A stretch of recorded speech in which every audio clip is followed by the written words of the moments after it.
Hello दोस्तों, कैसे हैं सभी लोग। दोस्तों जैसा कि सबके कमेंट्स आ रहे थे, मैम प्रैक्टिकल फाइल के बारे में बता दीजिए। सेमेस्टर फर्स्ट के प्रैक्टिकल आ रहे हैं, किस तरीके से करने हैं, क्या फाइल का कंटेंट रहेगा, कौन कौन सी फाइल्स रहेंगी, या किस तरीके से प्रैक्टिकल वर्क हमारा आता है या हमको प्रैक्टिकल वर्क करना है। तो दोस्तों आज का क्लास हम DEd SC ID semester first practical पर बात करेंगे। ठीक है, फर्स्ट ईयर का DEd SC ID first year practical semester first पर बात करेंगे। ठीक है, सेमेस्टर फर्स्ट में आपका कितना प्रैक्टिकल वर्क है, कितना आपको करना है, इस पर बात करेंगे। किस तरीके कौन कौन सा प्रैक्टिकल में कौन कौन सी हमारी फाइलें बननी है, क्या फाइल का कंटेंट रहेगा, या किस तरीके से हमने फाइल का प्रोसीजर करना है, या क्या प्रोसीजर हमारा ट्रेनिंग का रहेगा, या कौन कौन सी आईपी फाइल बनेंगी, और आईपी फाइल के लिए हमें कितना मटेरियल की जरूरत होगी। ठीक है, देखिए दोस्तों प्रैक्टिकल फाइल जो है आपकी तीन है, सभी जानते हैं। प्रैक्टिकल फाइल में तीन प्रकार की हैं। एक तो आपको हो गया assessment of children with developmental disabilities, दूसरा आप आईपी करेंगे, तीसरा टीएलएम और इंफॉर्मेशन कम्युनिकेशन टेक्नोलॉजी। ठीक है, तो ये तीन हो गए और टोटल आपकी जो मार्क्स रहेंगे 375 है, यानी कि टोटल आपका ये इंटरनल मार्क्स लगाकर और एक्सटर्नल दोनों का लगाकर, ठीक है, मिक्स करके आपको 375 नंबर का आपका प्रैक्टिकल रहेगा सेमेस्टर फर्स्ट का। क्लियर है? ठीक है, अब इसमें देखिए दोस्तों हमने करना क्या है। आपके कॉलेज का क्राइटेरिया, जितने भी इंस्टीट्यूट से आप डीएड कर रहे हैं, हर इंस्टीट्यूट का अपना अपना क्राइटेरिया रहता है, सबको पता है। आपको मैं आपके इंस्टीट्यूट का क्राइटेरिया नहीं बताऊंगी, उसके अकॉर्डिंग कार्य कैसा होगा वो आपको इंस्टीट्यूट से पता होगा चलेगा। और दूसरा, किस तरीके से आपने फाइल का कंटेंट रखना है, क्या क्या फाइल के लिए इंपॉर्टेंट है, या क्या क्या चीजें आती है, वे बेसिक चीजें मैं आज आपको बताने जा रही हूँ। ठीक है, अब देखिए assessment of children with developmental disabilities में आपको आपका कॉलेज बताएगा कि इसका क्राइटेरिया क्या रहेगा। ठीक है, अब मेन बात आती है आपकी आईईपी की। ठीक है, टीएलएम और आईसीटी ये तो आप कर ही लेंगे। ठीक है, ये इसमें तो कुछ नहीं करना है। टीएलएम का क्या है, टीचिंग लर्निंग मटेरियल पे आपने इसमें क्या करना है, एक फाइल तैयार करनी है। फाइल क्यों करनी है? ताकि आप जो ग्रुप टीचिंग कराएंगे उसके लिए जरूरी रहेगा, और उसके अकॉर्डिंग आपको क्या करना होगा, अपना टीचिंग लर्निंग मटेरियल तैयार करना होगा। ठीक है, और किस किस कौन कौन सा मटेरियल है उसके बारे में करना होगा, और थोड़ा थ्योरी वर्क रहेगा जो आपको एक फाइल तैयार करनी पड़ेगी असाइनमेंट के रूप में। ठीक है, वो हो जाएगा। लेकिन इस प्रैक्टिकल में, फर्स्ट सेमेस्टर के प्रैक्टिकल में अगर मोस्ट इंपोर्टेंट जो है वो है हमारी आईईपी, इंडिविजुअलाइज्ड एजुकेशन प्रोग्राम, जिसमें हमें 3 फाइल तैयार करनी होंगी। ठीक है ना, कितनी फाइल तैयार करनी होंगी? 3 फाइल तैयार करनी होंगी आईपी में। ठीक है, आईपी की 3 फाइल मोस्ट इंपोर्टेंट है। कौन कौन सी? एक तो आपका एएसडी हो गया, ठीक है, दूसरा हमारा आईडी हो गया, तीसरा हो गया हमारा एसएलडी, यानी कि specific learning disability. Autism spectrum disorder पे करेंगे, इंटेलेक्चुअल डिसेबिलिटीज पे करेंगे, और स्पेसिफिक लर्निंग डिसेबिलिटी यानी कि हमारी अधिगम अक्षमता, विशिष्ट अधिगम अक्षमता पे। ठीक है, ये 3 फाइल, यानी कि इस बार आपको फर्स्ट सेमेस्टर में आपको 3 केस करने पड़ेंगे, यानी कि 3 प्रकार के केस पर आपको काम करना होगा। पहला केस आपका एएसडी होगा, दूसरा आपका आईडी का होगा, तीसरा आपका लर्निंग डिसेबल्ड होगा। ठीक है, यानी कि 3 बच्चों पर आपने इस बार काम करना है। वो आपके कॉलेज क्राइटेरिया पे बात करता है, डिपेंड करता है कि आपको एक स्टूडेंट अलग से आपको असेसमेंट करने के लिए दिया जाएगा, या ट्रेनिंग देने के लिए दिया जाएगा, या हम कह सकते हैं सिखाने के लिए उसके साथ काम करने को आपको मिलेगा या नहीं मिलेगा, वो कॉलेज क्राइटेरिया है आपका। लेकिन आपको कितना वर्क तैयार करना है फर्स्ट सेमेस्टर के प्रैक्टिकल के लिए, उसको देख लीजिए। आईईपी आपका मोस्ट इंपोर्टेंट रहता है। आईईपी की जो फाइलें बनती हैं, एएसडी यानी कि जिस बच्चे पर आप काम कर रहे हैं वो ऑटिज्म स्पेक्ट्रम डिसऑर्डर है, उसके लिए हमने क्या क्या करना है, कौन कौन सा मटेरियल तैयार करना है, क्या प्रोसीजर रहेगा, क्या हमारा फाइल कंटेंट रहेगा, सेम आईडी के लिए ऐसे। और तीनों की हमने क्या बनानी है, यहाँ पर आईईपी बनानी है। ठीक है, आईईपी का मतलब सभी समझते हैं, इंडिविजुअलाइज्ड एजुकेशन प्रोग्राम। क्लियर है? फाइल कंटेंट, फाइल कंटेंट देखिए 3 हमारी फाइल यहाँ रहेगी, सबको पता है, ईएसडी, आईडी, एसएलडी। ठीक, अब इसमें देखिए दोस्तों, इन बच्चों के साथ जब हम काम करेंगे तो सबसे पहले हमारी बात आती है इन बच्चों के बारे में जानना। ठीक है, उसके लिए जानने के लिए बच्चे क्या कर पा रहे हैं, क्या नहीं कर पा रहे हैं, कैसे पहचान करेंगे, कैसे आकलन करेंगे, उसके लिए हमें जरूरत होती है असेसमेंट टूल की। किसकी? असेसमेंट टूल्स की। ठीक है, एएसडी के असेसमेंट टूल कौन कौन से हैं जो बेसिकली आपके कॉलेज में यूज किए जाते हैं या जो बच्चों पर हम यूज करते हैं, as a special educator follow कर सकता है। ये कुछ असेसमेंट टूल ऐसे होते हैं जो साइकोलॉजिस्ट ही करता है जिनको यूज। ठीक है, एक स्पेशलाइज्ड जो पर्सन होगा वही करेगा, लेकिन ये कुछ बेसिक टूल्स हमारे जो हैं जो हम क्या कर सकते हैं, हम विशेष शिक्षक जो है इनका यूज या इनको फॉलो कर सकते हैं बच्चों के साथ। ठीक है, एएसडी की बात करें तो देखिए कुछ टूल हर कॉलेज में अपने अपने टूल अपने अपने अकॉर्डिंग क्राइटेरिया के अकॉर्डिंग अपने अपने टूल यूज करते हैं। जैसे कि एमचेट हो गया एएसडी के लिए, कार्स हो गया आपका, सीबीसीएल हो गया, ठीक है, और बीसी हो गया। कार्स भी कर सकते हैं, सीबीसीएल भी कर सकते हैं। बिगनिंग करिकुलम ये कलियर अजूजा द्वारा बनाया गया है। ठीक है, मेरे टाइम में बिगनिंग करिकुलम किया गया था जब मैंने डीएड किया था। ठीक है ना, तो दोस्तों एएसडी के ये टूल्स रहेंगे निम्नलिखित, इनमें से कोई एक टूल आपको बच्चे के साथ फॉलो करना पड़ेगा। किसी एक टूल का यूज आप करेंगे बच्चे के साथ।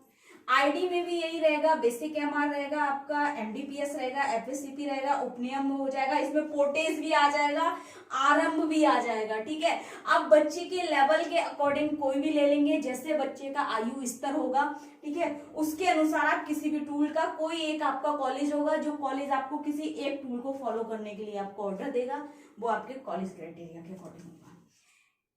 स्पेसिफिक लर्निंग डिसेबिलिटी में अगर हम बात करें, बेसिकली जो हम टूल यूज करते हैं एमएसटी यानी कि मिडिल स्क्रीनिंग टूल्स, ये मिडिल स्क्रीनिंग टूल्स हो गया और ये जूनियर स्क्रीनिंग टूल्स हो गया।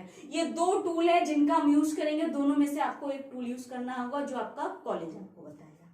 ठीक, अब बात आती है आपको किस तरीके से करना है, यानी कि हमने एक फाइल उठानी है, एएसडी की फाइल बनानी है, तो कैसे बनानी है। सबसे पहले हमने क्या करना है, file content for procedure IP, IP की जो फाइल बनानी है हमने, उसका क्या कंटेंट रहेगा, क्या क्या मटेरियल रहेगा और क्या क्या करना है, कैसे कैसे करना है। सबसे पहले हम बात कर लेते हैं एएसडी की फाइल के लिए। देखिए दोस्तों, जब हम फाइल तैयार करेंगे किसी भी चीज की, अगर जब हम फाइल तैयार करते हैं तो उसके लिए सबसे ज्यादा हमें जरूरत इस चीज की होती है कि जिस चीज की हम फाइल तैयार कर रहे हैं, क्या उसमें जो मटेरियल यूज हो रहा है उसका इंट्रो, उसके बारे में क्या है, किसके लिए हमने काम किया है, ठीक है, क्या कंडीशन है, क्या स्थितियां, क्या विशेषताएं हैं, क्या कारण है। तो सबसे पहले हमें एएसडी की फाइल के लिए जो तैयार करेंगे हम फाइल, इसमें कुछ थ्योरी वर्क रहेगा हमारा। ठीक है, थ्योरी वर्क का मतलब हो गया एएसडी की फाइल में हम सबसे पहले एएसडी का परिचय देंगे, यानी कि इंट्रोडक्शन देंगे, परिचय लिखेंगे उसमें। ठीक है, दूसरे नंबर पर हम परिभाषा करेंगे। ठीक, तीसरे नंबर पर प्रकार हो जाएगा हमारा, उसके कारण क्या है, विशेषताएं क्या हैं, ठीक है, प्रबंधन क्या है इसका, ये चीजें आ गई हमारी सारी थ्योरी में। यानी कि जब हम फाइल तैयार कर रहे हैं तो सबसे पहले हमने इतना कंटेंट अपना तैयार करके रखना है, ठीक है ना, अपनी फाइल में ऐड करने के लिए। एएसडी की फाइल है, एएसडी के बारे में पता होना चाहिए, उसकी परिभाषा पता होना चाहिए, प्रकार पता होना चाहिए, लक्षण पता होना चाहिए, कारण पता होना चाहिए, उसकी विशेषताएं क्या और उसका प्रबंधन आप कैसे करेंगे। ठीक, इतना हो गया। दूसरा क्या है, अब इसमें प्रैक्टिकल वर्क क्या स्टार्ट होता है। सबसे पहले जब हमारा प्रैक्टिकल इसमें ऐड करेंगे हम अपना इस फाइल में, यानी कि जो हम एएसडी की फाइल तैयार कर रहे हैं, इस फाइल में प्रैक्टिकल वर्क कितना रहेगा आपका वो बताएंगे आपको। प्रैक्टिकल वर्क देखिए, सबसे पहले हमने क्या करना है, जो बच्चा हमें मिला है जो ऑटिज्म स्पेक्ट्रम डिसऑर्डर से ग्रसित है, तो सबसे पहले हम करेंगे उसकी केस हिस्ट्री, यानी कि केस ज्ञात विवरण, बच्चे की पृष्ठभूमि तैयार करेंगे। ठीक है, उसके बाद हम करेंगे आईईपी का फॉर्म, आईईपी फॉर्म, आईईपी का फॉर्म फिल करेंगे। ठीक है, आईईपी के अकॉर्डिंग, आईईपी के फॉर्म के अकॉर्डिंग हमने क्या क्या कार्य करना है। इसके बाद आ जाएगा हमारा आईईपी के बाद आ जाएगा हमारा असेसमेंट। यहाँ पर असेसमेंट टूल कौन सा यूज करेंगे उसको लेना है, असेसमेंट टूल। अभी एएसडी के लिए चाहे तो आप एमचेट यूज कर रहे हैं आपके कॉलेज क्राइटेरिया के अकॉर्डिंग, कार्स कर रहे हैं, सीबीसीएल कर रहे हैं या बिगनिंग करिकुलम कर रहे हैं। ठीक है, कोई भी एक टूल आप ले लेंगे। ठीक है, उसके बाद टूल के अकॉर्डिंग आप बच्चे को असिस्ट करेंगे। ठीक है ना। बच्चे को असिस्ट करने का आपको टाइम दिया जाएगा, असिस्मेंट हो गया। उसके बाद आप करेंगे, जब बच्चे को असिस्मेंट कर लेंगे, उसका असिस्मेंट कर लेंगे, असिस्ट करने के बाद can do can not do करेंगे, can do can not do, यानी कि अगर हम बात करें हिंदी में सक्षम असक्षम, उसमें से चयन करेंगे, सक्षम और असक्षम। बच्चा कितना कर पा रहा है, कितना नहीं कर पा रहा है। जब हमारे सक्षम असक्षम चयन हो जाएंगे, उसके बाद कैन डू कैन डू के बाद हम करेंगे गोल सेलेक्ट। ठीक है ना, क्या करेंगे, गोल सिलेक्शन। गोल सिलेक्शन भी हमने क्या करना है, दो प्रकार के गोल करने हैं सेलेक्ट। इसमें क्या है, एक तो शॉर्ट टर्म होगा और दूसरा होगा लॉन्ग टर्म, यानी कि लघुकालीन और दीर्घकालीन। ठीक है, एक 6 महीने के लिए होगा आपका, या 3 में भी हो सकता है कॉलेज क्राइटेरिया के अकॉर्डिंग, और एक ही हमारा 1 साल के लिए होता है। ठीक, लेकिन प्रैक्टिकल में अभी आपके टाइम के अकॉर्डिंग जो होगा वो कॉलेज क्राइटेरिया के अकॉर्डिंग आपको गोल सेलेक्ट करना है। ठीक, हो सकता है बाद में आपके प्रैक्टिकल होने के बाद जो क्लास टीचर है उसको फॉलो करेगी। ठीक, गोल सिलेक्शन हो गया। ठीक है, गोल सिलेक्शन करने के बाद आप क्या करेंगे, ट्रेनिंग देंगे उसको, यानी कि यहाँ पर प्रशिक्षण होगा। ठीक है, प्रशिक्षण कर रहे हैं बच्चे के साथ। इसके बाद आप क्या करेंगे, जब आपका टाइम जो दिया गया है, आपको 30 डेज का टाइम होगा प्रैक्टिकल का, यहाँ पर 30 डेज का जितना भी आपका रहेगा उसके साथ कार्य किया गया होगा, जितना लेखा जोखा होगा, जो भी उसने सीखा होगा, जितना सीखा होगा, उसके बाद आप करेंगे इवेल्युएशन। नहीं, यहाँ पर आपका ये प्रशिक्षण के बाद आ जाएगा प्रोसीजर, आपका प्रोसीजर यानी कि कार्य विश्लेषण होगा, यहाँ पर कार्य विश्लेषण। ठीक, उसके बाद आ जाएगा आपका ये सारा होने के बाद इवेल्युएशन। इवेल्युएशन आ जाएगा यहाँ पर मूल्यांकन, मूल्यांकन यानी कि इवेल्युएशन, मूल्यांकन करेंगे आप। ठीक है, यानी कि एक फाइल कंटेंट, प्रैक्टिकल कंटेंट आपका इतना रहेगा, और आपका जो थ्योरी आपकी एक फाइल जो तैयार होगी एएसडी की, आप दोबारा समझा देते हैं।